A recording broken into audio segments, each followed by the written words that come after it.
had this idea, this thought. Really, life is predicated upon whose hands you put something in. Let me explain it. If you put a basketball in my hands, well, you might get 15, 20 points a game. Why are you laughing? I'm a baller. 15, 20 points a game, maybe a few wins in like a men's league.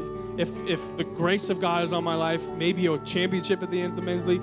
But you put a basketball in Steph Curry's hands, and what you get is like 30 a game. What you get is a ridiculous field goal percentage, likely an NBA championship, maybe even eventually a dynasty, right?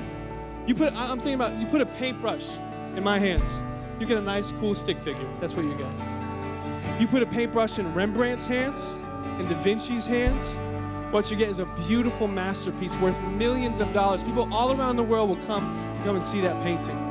I'm thinking about it. You put a guitar in my hands, and man, you'll get a nice G chord.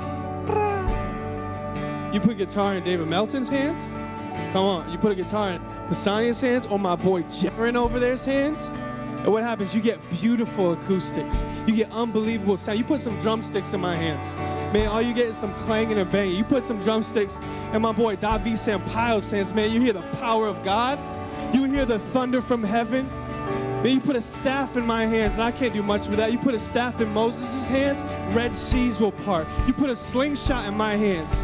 Man, I can't do much with that. You put a slingshot in David's hands, giants will fall. You put a hammer and nails in Jesus' hands, and what you get is salvation. What you get is hope.